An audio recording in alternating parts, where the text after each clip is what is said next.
already explained what that difficulty will mean. It does not wait for evidence. It anticipates, rehearses, and concludes. By the time the day begins, fear has already decided how the man will see it. Most men believe they are reacting to life. In truth, they are reacting to expectation. They wake with an unspoken assumption that trouble is likely, that effort will be resisted, that fortune must be earned through strain. This assumption shapes posture, tone, and decision before a single event has occurred. Fear rarely announces itself plainly. It is too clever for that. It enters dressed as intelligence, caution, and prudence. It advises restraint. It counsels delay. It recommends smaller aims for now. The man believes he is being reasonable, not realizing that fear has been speaking in borrowed language. I have watched capable men move through life guarded, measured, and careful, believing this posture protected them. Years later, they were protected from nothing except growth. Fear did not spare them hardship. It merely postponed mastery. Fear's power lies in interpretation. The same obstacle that sharpens one man dulls another. The obstacle did not choose. The interpretation did. Fear assigns meaning quickly and pessimistically, closing the mind before reason can examine alternatives. When fear governs interpretation, life appears hostile. Delays feel like denial. Resistance feels personal. Uncertainty feels dangerous. The man begins to brace himself against experience rather than engage it. Energy is spent preparing for harm that often never arrives. I have known men who exhausted themselves worrying about outcomes that never occurred. The effort spent on anticipation outweighed the effort required for action. Fear had consumed their strength in advance. This guarded posture becomes habit. The man no longer questions it. He believes this is maturity. He calls it realism. He forgets that realism without courage is simply fear given permission to manage the mind. The cost of this permission is time. Fear steals time quietly. It persuades the man to wait, to hesitate, to gather more proof. Each pause seems small. Together they become years. Fear feeds on anticipation more than reality. Once an event actually occurs, it is often manageable. The imagined version was far worse. Yet fear prefers imagination because imagination offers unlimited territory for dread. This is why many men suffer more before events than during them. Fear has rehearsed every possible failure, magnified each risk, and exhausted the man before action begins. Living as if everything always works out begins with reclaiming interpretation. It does not deny danger. It denies fear the right to narrate reality. The man chooses a different interpreter. This choice feels unnatural at first. Fear has been allowed to speak for years. Its voice feels familiar. Replacing it requires discipline, not emotion. The disciplined mind decides in advance that outcomes must serve growth. It does not ask whether circumstances will be kind. It assumes they must be useful. This assumption changes how events are received. When a man interprets difficulty as training rather than threat, fear loses leverage. It can no longer frighten him with delay, because delay now carries purpose. It can no longer intimidate him with effort, because effort now builds strength. I have observed men who adopted this posture and appeared unusually calm under pressure. Others called them fortunate. They were not fortunate. They were unguarded. They did not waste energy resisting experience. Fear depends upon bracing. The man tightens internally, preparing for harm. This tension drains strength. The unguarded man remains open. He responds instead of recoiling. This openness does not invite harm. It invites clarity. The man sees options fear would have hidden. He adapts quickly because he is not frozen by expectation. Others sense this difference. They feel steadiness rather than anxiety. They trust the man who does not panic. They cooperate more readily. Fear isolates. Courage attracts. Fear also thrives on repetition. It repeats its warnings daily. Over time, these warnings feel like truth. The man forgets they are forecasts, not facts. The disciplined mind interrupts this repetition. It replaces fear's refrain with a chosen assumption. This must be done repeatedly. One act of courage is not enough. Fear is old. It yields slowly.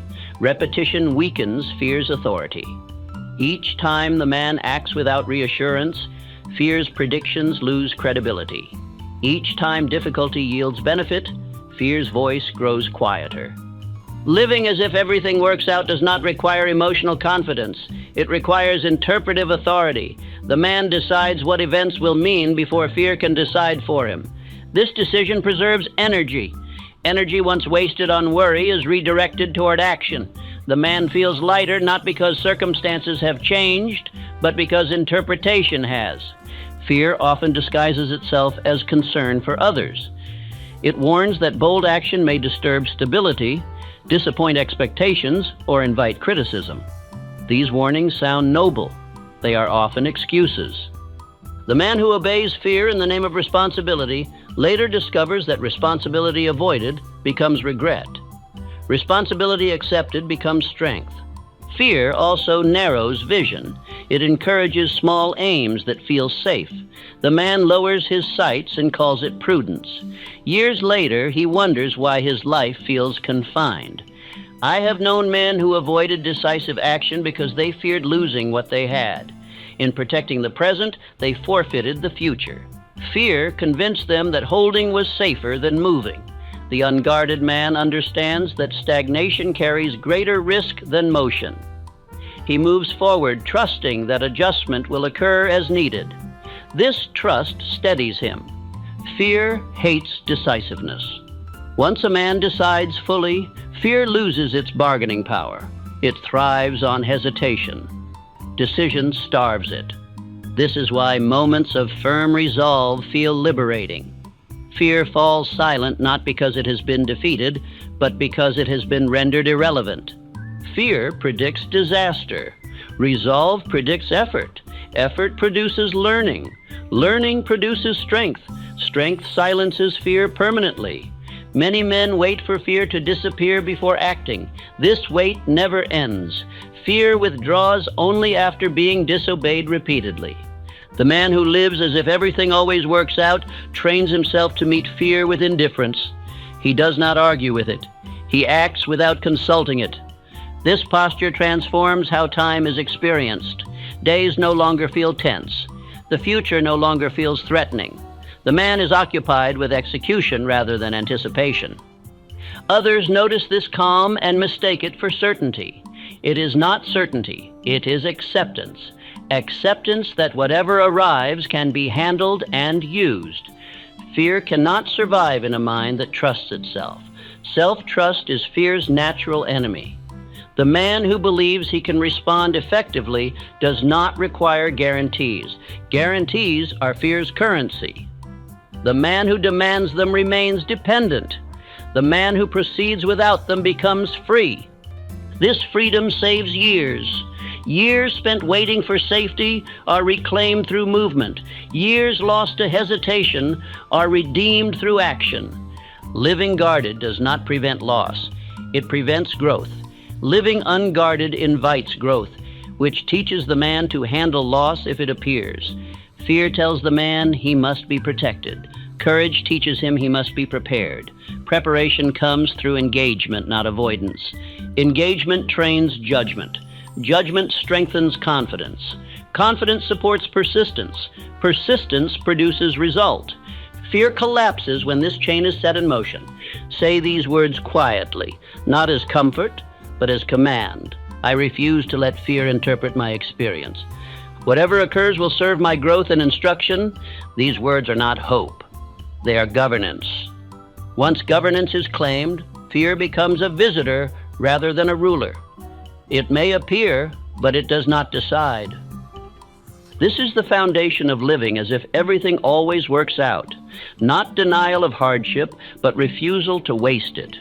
What follows will reveal how fear rotates through familiar disguises, how these ghosts trade places, and how recognizing them prevents years of unconscious obedience. Fear rarely appears in a single fixed form. When challenged directly, it changes its face. When one disguise is recognized, another steps forward. This is why many men believe they have conquered fear, only to find themselves restrained again later under a different name. Fear survives not through strength, but through variety. I have called these disguises the 6 ghosts of fear, not because they are imaginary, but because they operate unseen. They move quietly through thought, influence decision without announcement, and vanish when examined closely. Left unnamed, they feel personal. Once named, they lose much of their power. The first ghost most men encounter is the fear of poverty. It is not always hunger or want that frightens them, but the possibility of loss. This ghost persuades a man to choose safety over growth, certainty over opportunity. It encourages him to cling tightly to what he has, even when holding prevents advancement. Fear of poverty often calls itself responsibility. It argues that risk is foolish, that security must come first, that ambition should wait. Many men obey this counsel for years, believing they are being prudent, only to discover later that caution protected comfort but destroyed momentum. I have known men who refused decisive action because they feared losing income, position, or approval. In doing so, they lost far more.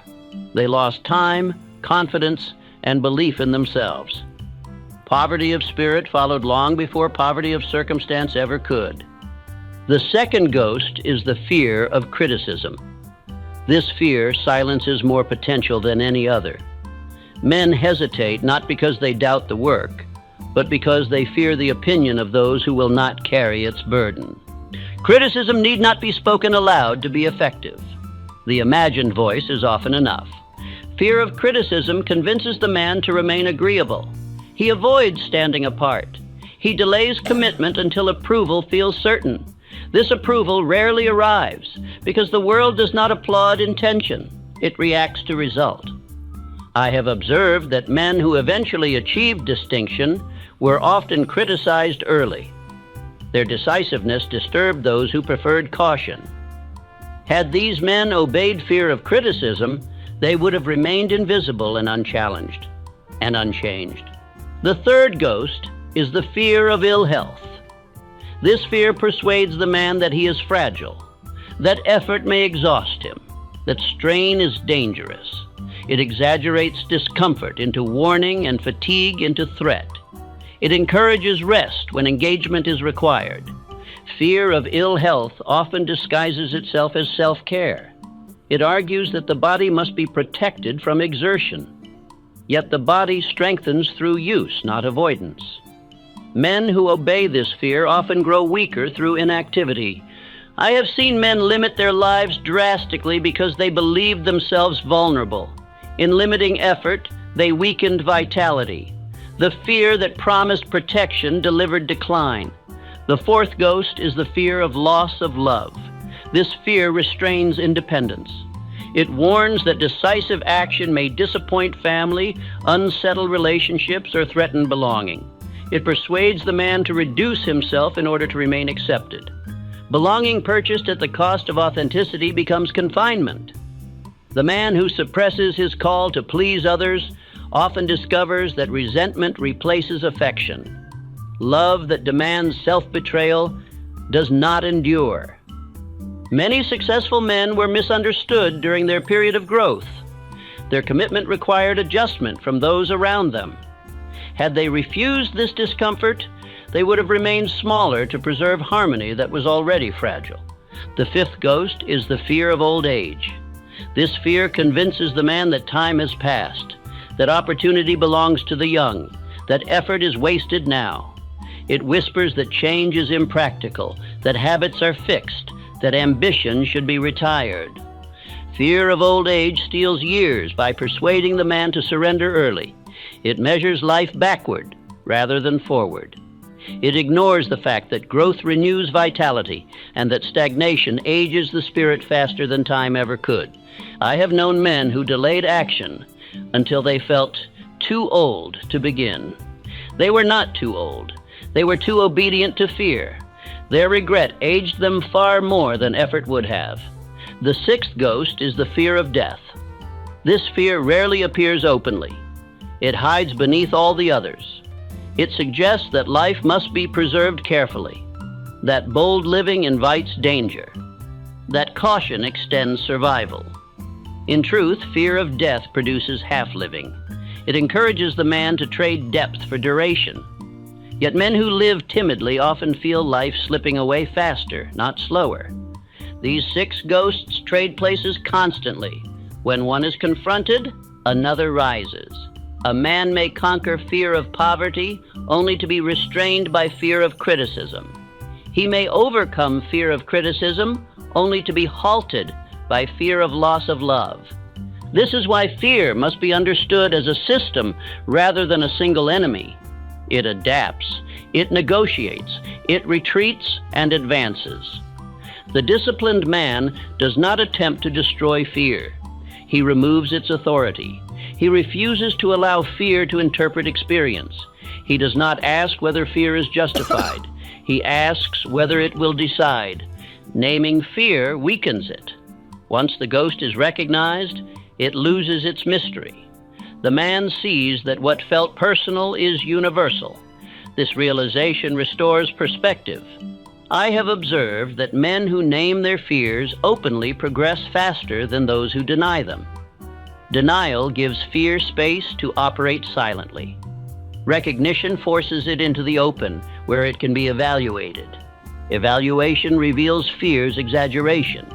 It promises catastrophe and delivers inconvenience. It predicts ruin and delivers correction. Its forecasts rarely match reality. Living as if everything always works out disarms these ghosts collectively. The man does not argue with each fear individually. He adopts a posture that renders them all irrelevant. When a man decides that every experience must yield benefit, fear of poverty loses leverage. Loss becomes instruction. When criticism is interpreted as confirmation rather than threat, fear of criticism fades. When effort is seen as strengthening rather than dangerous, fear of ill health weakens. When self-respect replaces approval, fear of loss of love diminishes. When growth is seen as renewal, fear of old age collapses. When life is lived fully rather than cautiously, fear of death loses its sting.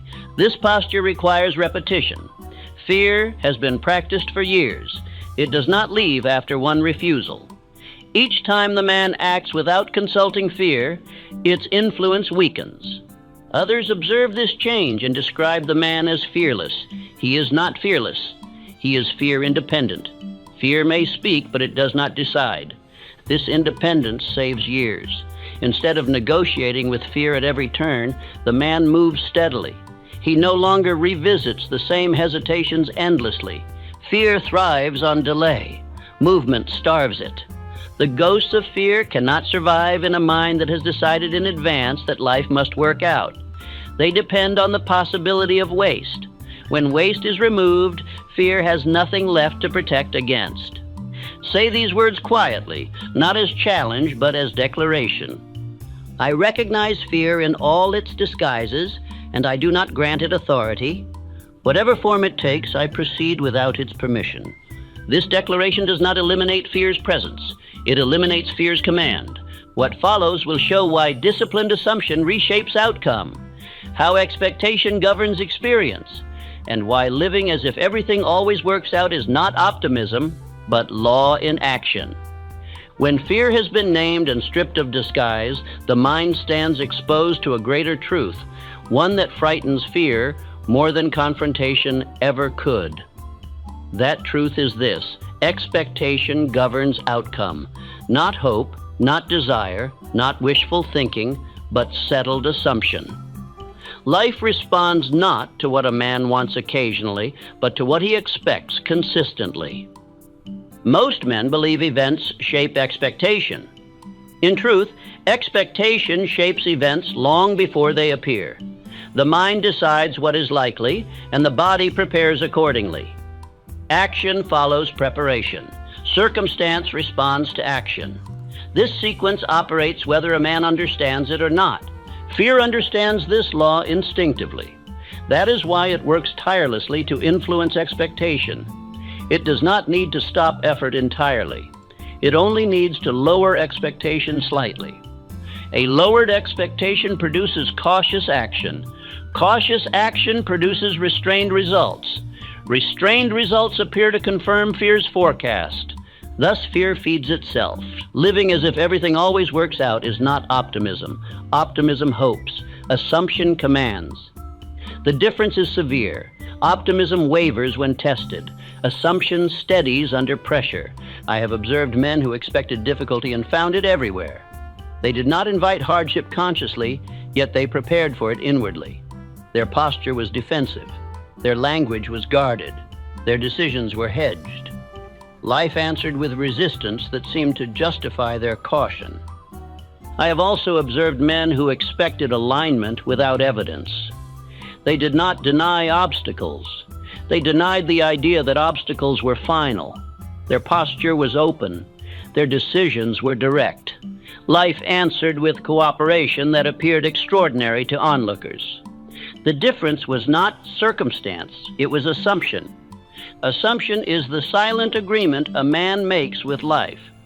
It is what he believes must happen, not what he wishes might happen. This belief organizes his perception before thought intervenes. When a man expects trouble, he notices every delay.